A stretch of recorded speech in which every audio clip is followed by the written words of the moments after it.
Olá, meu querido amigo, meu querido irmão, que bom estar com você, que bom que você vem participar na sala do pastor. Quero que você se sinta à vontade, como se você estivesse conversando comigo e com o meu convidado, Bispo Júlio Vertulo. Obrigado, Bispo. Bom estar aqui continuando. É, isso aí. Falando do tema do mês passado, que é servir. Aguço você a procurar esse programa no nosso YouTube, assista, porque vale muito a pena. Tivemos muitos insights, muitos ensinamentos com o Bispo, Deus usou ele poderosamente e hoje vai ser a mesma coisa. Se você assistiu o mês passado, você sabe que foi demais. Então pega aí o seu contato, seus contatos, procure alguém, né? Chame para assistir esse aqui, porque vai ser incrível também falando desse tema, né, Bispo? Tema Isso aí. Alma do cristão. Com certeza faz parte da vida cristã diária. A vida devocional não é só oração, louvor, oferta, jejum, ela é o serviço. Mas você acredita que existe cristianismo sem serviço? Não dá. Não dá. Porque eu não consigo viver a vida cristã sem dedicar ao próximo, sem a vida em comunidade. A vida cristã, ela se baseia na comunidade. E toda vez que você tiver uma comunidade onde alguém que não está engajado no serviço, há uma exploração. Tá. E isso vai corromper o ambiente da comunidade. Então a comunidade ela só consegue ser saudável se há serviço. Uhum. Se há um só servindo, já deixou de ser comunidade. Alguém tá explorando alguém. E o ambiente já começa a não ser saudável, começa a deixar de ser família. Que incrível. No mês passado nós terminamos mais ou menos aquele texto, no versículo, quando Jesus conversa com Pedro, né? E ele diz para Pedro, Pedro, se eu não lavar os teus pés, você não tem parte comigo. Né? Você não faz parte daquilo que eu estou fazendo na terra. Eu acredito, Bispo, que Deus age na terra através da sua igreja. Sim. Através dos cristãos. Ele resolveu fazer assim. Ele poderia fazer de diversas formas, mas ele resolveu agir na terra através de pessoas. E o servir é a maneira como Deus age. Né? Contando um pouquinho, né? Esses dias aí a gente vai num velório aliás, quando faleceu a senhora, minha mãe, em janeiro, a minha filha Ana, ela falou assim, pai, eu queria sentir o consolo do Espírito Santo. E ela percebeu que o consolo do Espírito Santo estava nas pessoas. No abraço das pessoas. No abraço das pessoas, da igreja, dos irmãos que trouxe esse consolo. Ou seja, era Deus agindo através das pessoas. E isso é servir. Isaías 64:4 vai dizer o seguinte, ó, nunca se ouviu, nem se percebeu um Deus além de ti que trabalha por aquele que nele espera. Ou seja, Deus é o auxiliador, Deus é o ajudador, Deus é aquele que trabalha pelo outro. Então é o exemplo divino. Quando a gente vê o movimento da igreja, a igreja é o corpo de Cristo em movimento. Qual é a voz de Jesus? A voz de Jesus é a minha voz. Qual é o abraço de Jesus? O abraço de Jesus é o meu abraço. Qual é o consolo de Jesus? É o meu consolo. Ou seja, eu sou Jesus dentro do corpo, a igreja é Jesus se movendo. É o corpo de Cristo. Exatamente. Então, eu sou uma parte do corpo. Ele é o cabeça, nós somos o corpo. Então, toda a manifestação da igreja é a manifestação de Jesus. A igreja é o agente ativo do reino. Quem opera, quem age, quem se move no reino é a igreja. Então, quando a igreja ela se infiltra na sociedade, isso é uma visão que a gente precisa ter hoje, a visão da igreja servidora, da igreja que cria um impacto quem está à sua volta. A gente comentou um pouquinho só sobre isso lá no final, quando a gente falou sobre a multiplicação dos pães, os discípulos servindo, né? E é a marca de uma igreja que serve. Quando a gente olha para Atos capítulo de número 8, quando o evangelho chega em Samaria através de Filipe, no final, quando as curas, as libertações, as manifestações da pregação acontecem, o texto não fecha dizendo, e a igreja estava feliz. O texto encerra dizendo, e a cidade estava feliz. O impacto foi grande. Ou seja, não era a reunião da igreja que estava sendo impactada, mas era a comunidade da cidade sendo impactada. A Samaria estava sendo impactada e não a igreja apenas. É essa igreja servidora que a gente precisa apresentar nos dias de hoje. Ela tem que ser relevante. Espírito relevante, de que traz solução, traz resposta, de que atua como um instrumento divino no meio da sociedade. Então, a gente costuma usar uma expressão lá em Suzano, que é a bênção de José. Qual que é a bênção de José?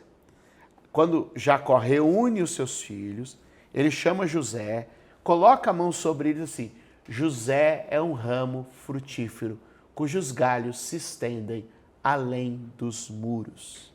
O que ele está dizendo? José produz fruto que cai do lado de fora de sua muralha, que cai além do seu terreno. Agora, o que Deus espera da sua igreja?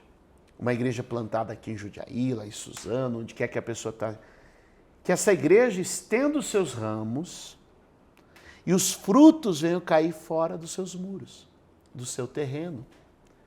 E o que a gente acabou muitas vezes entrando foi uma igreja que se autosserve, né? De autosserviço, se retroalimenta. E se satisfaz por isso, né? Se satisfaz por Que é o isso. pior. Então aí a gente vem, tem um cultão, nosso culto é bonito, tela, luz, som, música, alegria, todo mundo arrumado, cheiroso, perfumado, né? E tem coragem de criticar uma outra Exato. pessoa porque não vem na igreja e E está aí a sofrendo gente ainda. está nesse ambiente da igreja, e eu costumo chamar isso, quando eu faço alguns treinamentos, de síndrome de sinagoga.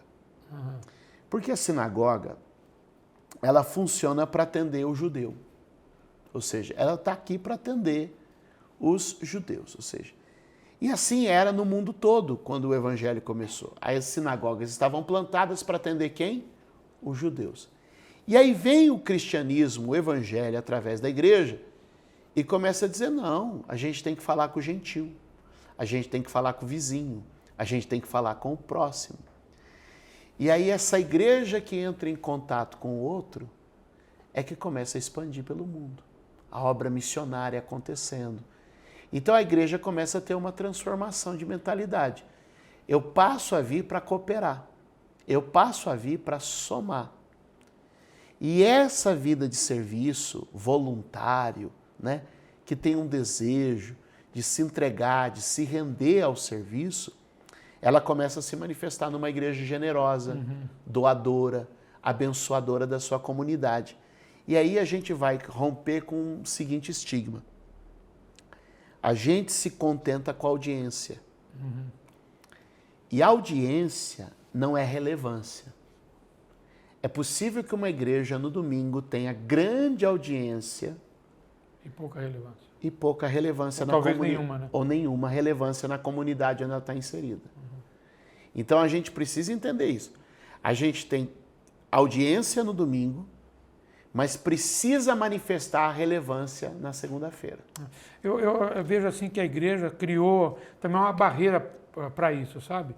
Porque eles achavam que um outro tipo de manifestação aí no mundo, de pessoas que eram muito caridosas, que não faziam parte da igreja evangélica, então parece que assim, não, isso aí é para eles que tem que fazer. A gente não precisa, porque a gente não é salvo pelas obras, a gente é salvo pela graça. Eu acredito no que o irmão está falando.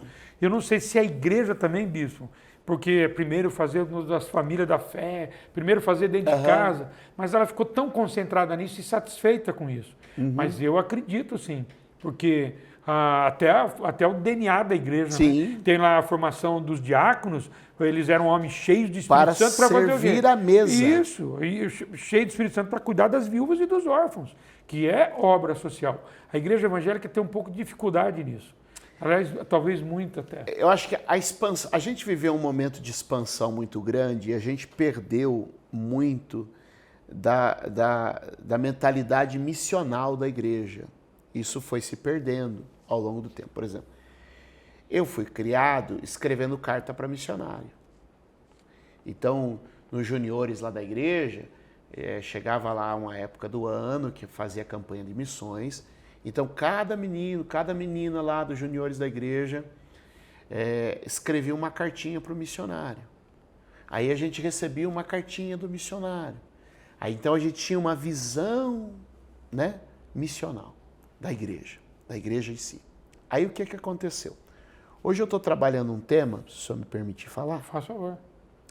com muitos pastores que eu tenho sentado, e Deus nos tem permitido fazer uma mentoria, não sei se seria uma boa palavra, com muitos pastores, e eu estou trabalhando o seguinte tema: a gente precisa hoje, urgentemente, fazer uma divisão entre culto e igreja. Explico por quê. Não deviam se separar, mas a gente precisa. E com o crescimento do movimento neopentecostal, que é basicamente, né, apoiado em mídia, o que passa a ser o principal da igreja? O culto. Então as pessoas produzem um culto, uma reunião.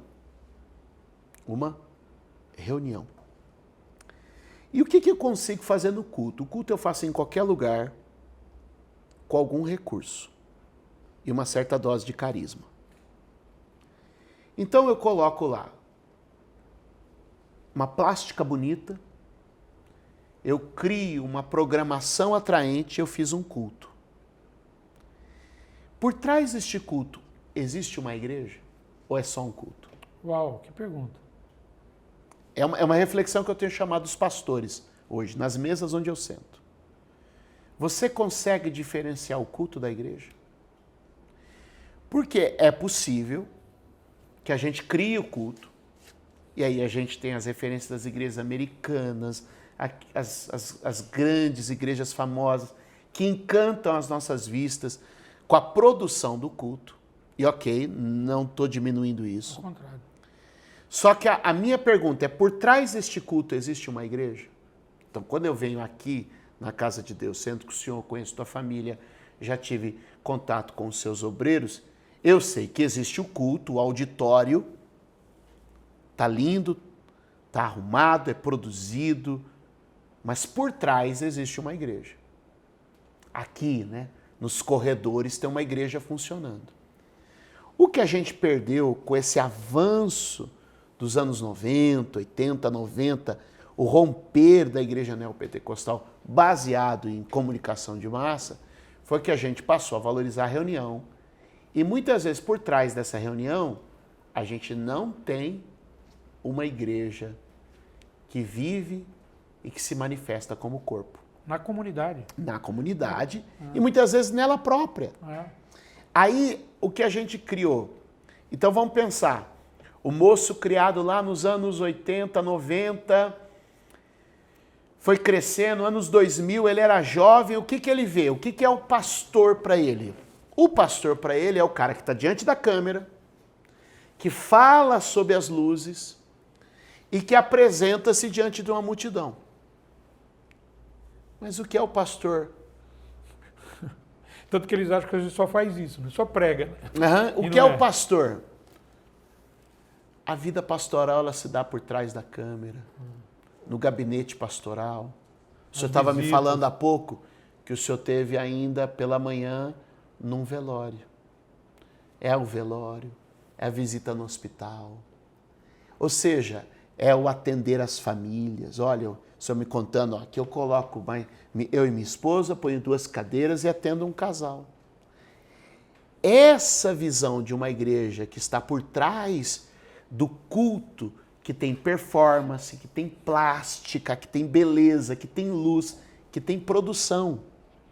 E mais uma vez, eu quero que o culto melhore mais e mais. Mas precisa haver uma igreja por trás. E aí, essa condição cria o consumidor de culto. O cara que consome o culto. E quando a pessoa toma essa visão de consumidor, ele passa a criar até um critério avaliativo. Ele passa a ter, ó, eu vou avaliar. Aí tem uma historinha antiga, né, que se conta, que sai o marido e a esposa do culto, né? E aí a esposa começa, mas você viu o louvor hoje? Poxa vida, pô, o pessoal podia. O consumidor critica, né? O consumidor critica o serviço que recebe, né? Ele vai criticar o serviço que recebeu. Pô, você viu o louvor? Pô, achei aquela música de novo, podia ter melhorado, o pessoal das vozes estava mais ou menos. Aí o marido do lado aqui, né? Mas tu viu o sermão do pastor? Pô, mas que sermão foi aquele? E começa a criticar. Aí o menino bota, tá sentado no banco de trás, acompanhando a conversa do pai e da mãe, né? Vai na toada, né? Aí ele coloca a cabeça assim, né? Suas crianças, quando menor, colocava a cabeça assim no meio do banco do carro. Certeza. Coloca a cabeça e fala assim, mas também, pai, por R$1 o senhor queria o quê? Então, olha a mentalidade, né? Os dois estão criticando o serviço que receberam e o menino, o filho, tem a perspectiva de que aquele R$1 que colocaram lá de oferta não dá para querer era o muito. ingresso, não dava para exigir muito. Uau. Por quê? Porque a pessoa vem como consumidor. Eu vou lá na igreja do pastor Clóvis. Como eu iria no restaurante do chefe Clóvis, ou como eu iria na farmácia do Clóvis, entendeu? E hoje dá para escolher muito, né? Exatamente. Tem vários endereços para serem escolhidos. Agora, quando eu penso em família, quando eu penso não como consumidor, mas como filho da casa, como membro da casa, aí não é o seguinte, não arrumaram aquela calha. Não arrumei aquela calha. Poxa, não fizeram tal serviço. Não fizemos tal serviço. Ou seja, a cobrança passa a ser minha também. Porque aí eu passo a me ver como herdeiro da casa. Essa casa é a casa do meu pai. Então eu não posso simplesmente vir aqui como um cliente. Eu tenho que vir aqui e dizer assim, com todas as aspas, eu sou dono disso aqui também. Eu faço parte disso aqui. Isso aqui é a casa do meu pai, isso é a minha herança. A mentalidade é outra, a contribuição é outra. Que é o cerne do texto de João 13, né? Exatamente. Se eu não fizer parte, se eu não te lavar os pés, Tem que você não fazer faz parte. parte comigo. No final do texto, bispo, no final do texto não, pelo menos no final que eu gostaria de tratar com o irmão Júnior, ele fala sobre o exemplo, assim como eu fiz, vocês Façam devem fazer. vocês. A gente falar de exemplo, né? Eu acredito, lógico, o exemplo maior é Jesus, mas eu posso ser exemplo para alguém, Sempre. no servir, porque as pessoas estão aqui necessitadas de exemplo. A igreja ficou muito trancada dentro de si mesmo, quando a gente estava falando. Então, eu acho que é até quebrar um paradigma, né? Servir a Deus também é servir a sociedade. Sim. Faz sentido ou não? Exato. Também é servir a Deus, né? Transbordar. Transbordar do amor de Deus que está em nós, nas pessoas que não são da nossa comunidade, que não são parte da nossa igreja, do nosso grupo que se reúne. Então, as pessoas precisam entender, porque quando a gente fala em servir a Deus, as pessoas pensam muito no ministério, pensam muito no que eu posso fazer aqui dentro, a recepção da igreja, o louvor, enfim. Elas pensam muito nesse ato, esquece que o corpo vivo, a igreja, que é um corpo vivo, está em atividade 24 horas por dia. Então ele pode ser usado no trabalho, pode ser usado na vida do chefe, no vizinho, na rua, na comunidade, ajudar no socorro de alguém. O crente precisa entender isso, é um paradigma. É por isso que o apóstolo Paulo vai dizer que quando ele usa a comparação de corpo, ele usa a expressão de aqueles membros que nós julgamos menos honrosos são os mais importantes. Então ele vai dizer assim, aquele que você julga menos honroso, no final você vai ver a importância dele. Porque aí tem uma questão, guarda isso aqui. Todo serviço simples só é tido como simples porque alguém está fazendo. Uau. Porque a partir do momento que o serviço simples deixa de ser feito, você percebe a grandeza dele. Vamos pegar uma coisa simples numa casa, usando casa. Lavar louça é simples? É. Qualquer um. Fazer a comida é bem mais complicado. Com um pouco de boa vontade, lava uma louça. Então, lavar louça é um serviço simples? É. Fica 1, 2, 3 dias sem lavar. Eu acho que até menos do que isso. Não, tô chutando no exagero. Você vai perceber que o serviço simples só é simples quando não é feito. Porque tem alguém fazendo. Porque a partir do momento que ele deixa de ser feito, a situação vai exaltá-lo e dizer o quanto ele é essencial. Então, o catador de lixo, né, o cara que faz a coleta de lixo na cidade, é um serviço simples? É. Se deixar de ser feito, a gente percebe o impacto que ele causa quando deixa de ser feito. Dentro da igreja, não é diferente. Aquele serviço simples, que muitos têm por algo que pode deixar para lá o que não é de tamanha importância, a relevância dele só não se apresenta na magnitude que é, porque tem gente fazendo. E quando se faz bem, não aparece. Então, na verdade, não tem serviço simples. Não tem. Todos eles são importantes. Todos são. Porque eu prego, você prega. Mas se não tiver alguém que recebe bem alguém lá na portaria que parece que é simples, não sei se você sabe, a nossa igreja tem ônibus. Nós temos uma frota de ônibus, que os motoristas são voluntários. Eles trazem as pessoas uma quantidade significativa aqui para a igreja. Se eu não tivesse esse trabalho voluntário, esse serviço... Qual é o primeiro rosto da igreja que essas pessoas que sobem no ônibus conhecem? É o motorista. Pronto. Primeira impressão de Deus, literalmente, de um serviço, são eles. São os motoristas, que não são poucos, são muitos. Imagina. Então, assim, a gente não pode classificar. Olha, o pastor não pode faltar. Para aquelas pessoas do ônibus, o motorista não pode faltar. O irmão do som. É. Você só percebe ele quando alguma coisa dá errada. Porque se você passar um culto e não lembrar dele, é porque ele fez tudo fantástico. certo. É verdade. Não é verdade? É a questão do sal, né? O sal, se tiver demais, aparece. Se tiver de menos, você nota. Mas se ele tiver na medida, ele não é percebido. Uau. O sal na medida não é percebido. Assim como o crente, quando faz na medida, também não é percebido muitas vezes. Mas aí eles assim, ó, e o teu pai, que te vê em secreto, sabe de tudo, te recompensará. Aleluia. Bispo, para a gente terminar, que pena, né? Que pena, esse tema realmente é profundo. Para a gente terminar, se você fosse dizer para alguém, eu sei que você é treinador, que você fala muito sobre voluntariado, não é? É incrível isso. E qual é a alma que você diria para uma pessoa que talvez, porque assim eu acredito em uma coisa, quando a gente serve, quando a gente começa a servir, porque às vezes a pessoa não sabe qual é o propósito de vida. Então eu digo para as pessoas assim, comece a servir. Sim. Aonde? Por qualquer lugar. Você vai achar o seu propósito de vida. E eu acredito também que no propósito de vida os dons de Deus são manifestos. Porque os dons faz muito jus ao propósito de vida dele. Então, às vezes, a pessoa fica muito trancada que ela não consegue descobrir para que serve, né? Qual é o sentido da vida dela. Então, a pessoa tem que começar. O que o irmão acha assim, para uma pessoa que está nesse estado, assim, que, puxa, eu não sei o que eu faço, eu não sei qual é o meu lugar no... Eu não me acho no pacote, eu não me acho... Não me consigo me localizar, né? Tem um autor que diz assim, ó, que os 2 dias mais importantes da sua vida é o dia que você nasce e o dia que você descobre para quê. Né? Então ele coloca que como um dia essencial é o dia que você descobre o porquê você nasceu. E eu quero dizer para você que está aqui pensando e com dificuldade de descobrir o teu propósito, permita-se experimentar. E aos líderes, permitam que as pessoas façam experiências. Nem todos vão descobrir de primeiro o seu propósito. Às vezes ele vai passar pelo estacionamento, vai passar pela recepção, vai ajudar no ministério do ônibus, vai servir na cantina da igreja, vai estar no infantil, para se achar na área social.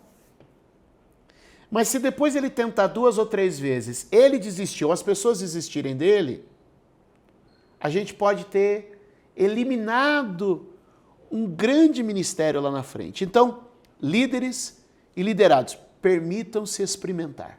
Fantástico. Acho que essa é uma chave, permite-se experimentar. Ó, valorize o caráter, treine a habilidade e alimente a paixão. A habilidade, ela é treinada e desenvolvida. Você não vai começar fazendo 100%, você precisa de paciência e perseverança. Então, quando eu vou escolher alguém para o meu time, ó, valorize o caráter. Tem que ter caráter. Treine as habilidades, teste as habilidades e alimente a paixão. Quando essa pessoa está apaixonada, e aí a pergunta é, como manter uma pessoa apaixonada no serviço? Né? A gente sempre vai falar ó, o que, o como e o porquê. O que você vai fazer? Vou dirigir o ônibus da igreja. Vamos lá, um exemplo que o senhor trouxe. Como eu vou fazer? Bom, preciso ter uma habilitação adequada, habilidade para dirigi-lo, Então eu já sei como. Chego na igreja, tal hora no domingo, pego o ônibus e saio, ok? É o como. Agora, o que vai manter a minha paixão? Não é nem saber o que nem como, é o porquê eu faço. Uau. E onde eu descubro o porquê? O porquê é quando eu começo a colher os testemunhos, os resultados, as manifestações através daquele ministério. Então é o seguinte, ó, a gente está com o irmão da câmera aqui, ó, bem na minha frente. Que está nos servindo, né? Está nos servindo. Por que ele faz o que ele faz? Ele fala assim, ó, o que você faz? Ah, eu gravo na sala com o pastor. Como você faz? Ah, eu chego lá 1 hora antes, monto a luz, monto a câmera, organizo ali. Então, ele já sabemos o que e o como. Agora, o porquê é muito importante para alimentar a paixão. É o dia que o senhor pegar um testemunho de alguém que foi alcançado pelo sala do pastor e dizer, olha aqui, ó, é por isso que a gente grava o que a gente grava. É por isso que a gente faz o que a gente faz. Quando a gente alimenta a equipe de serviço com o porquê, a paixão se acende. Que fantástico. Bispo, muito obrigado. Gratidão enorme. E eu aguço você que está nos assistindo hoje, né, para entrar em contato nas redes sociais do Bispo Júlio Vertulo. Você vai ser muito abençoado. Não esqueça que esse tema é o tema do cristianismo, do cristão. Nós somos servidos, né, pelo Senhor para que possamos servir outras pessoas. Então não esqueça disso. O servir vai mudar a tua vida. Vai mudar você em casa, no trabalho.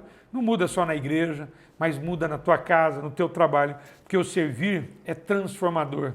Abençoa mais aquele que serve do que quando é servido. Que Deus te abençoe, nunca esqueça isso. E, por favor, se coloque nas mãos do Senhor para servir. E Deus vai te fazer crescer e voar em lugares altos e ter experiências fantásticas. Porque se tem uma coisa boa, é saber como nós somos úteis no trabalho do Senhor para abençoar pessoas. Beijo no coração e até a próxima na Sala do Pastor. Deus te abençoe.